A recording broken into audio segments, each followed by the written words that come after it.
Hi, there is a trend going viral in China right now. Millions of women and now men are posting confession letters to their future kids. So let me read it to you first. Sorry, future kid. Mom is heading out again. Already flight over Shanghai Pudong Airport. I was going to save money for you, but then I thought, when you grow up, you probably won't take me traveling anyway. You probably even block me on social media, and I am not even sure I am going to have you. So mom just decided and upgraded to first class. This trend generated billions of views and hundreds of millions of discussion. Every comment section looks the same. Women saying, yes, I feel exactly the same. Here's what Western headlines get wrong about China's failing birth rate. They call it a crisis, a demographic emergency, a failure. It is not. It's what individual choice looks like when it's finally arriving. China's society went from active encouraging large families to one single child policy, and now it's promoting birth again, all within a single generation. What young people are saying in response is actually a very optimistic story, but not the one you heard of. China's birth rate has been hitting record lows. In some major cities, the index is below 0.7, one of the lowest in this world.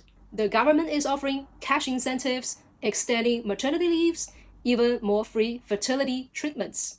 But young people are making their own calculations. To understand why, here are 4 layers, and each one added something Western medias consistently miss. I'll just start with myself. I grew up with one-child policy. In 1990s, I carried the full stress of my parents' expectations. Education, career, stability. The pressure was real and constant. Now I would say I have good lives, savings, freedom, options, and I've chosen not to have kids. Not because I can't, because I've done the calculation. It doesn't add up. Housing in Shanghai costs roughly 30 to 50 times the average annual salary. Young people usually work 10 to 12 hours a day. The 996 culture you heard of is real, but salaries haven't kept pace with costs. My generation indeed works harder than our parents did for a comparatively smaller financial return.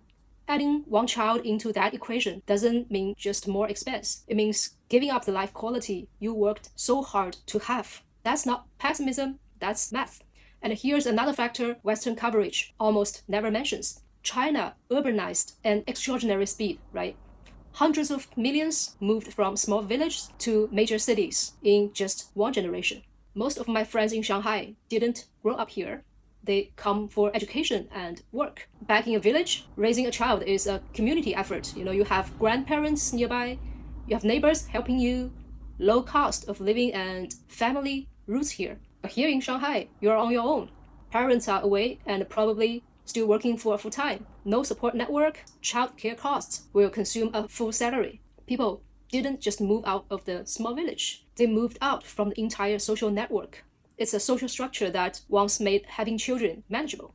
And now it's a layer that explains the most. China simply have more men than women. It's a consequence of boy preference thinking that shaped family decisions for several decades. The result today, women have more options and more bargaining power than any previous generations. Now, Chinese women are among the most educated in the world.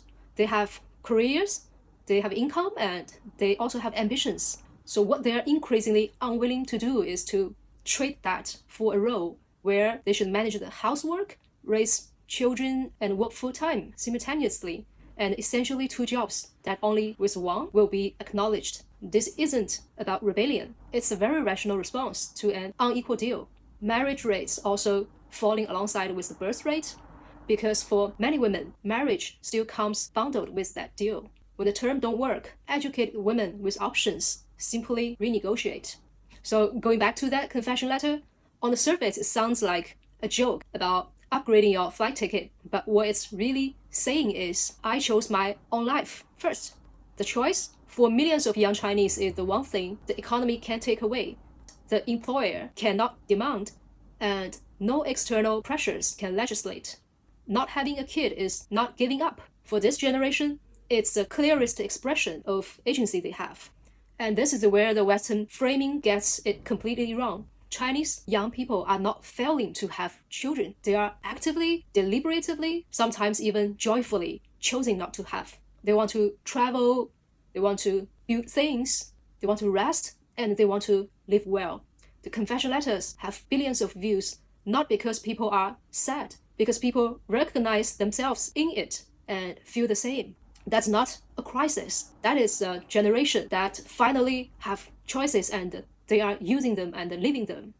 A society that spent generations defining what a family should look like is now watching individuals redefining it themselves. That's not a demographic collapse. That's what personal freedom looks like. And we shall feel happy about it.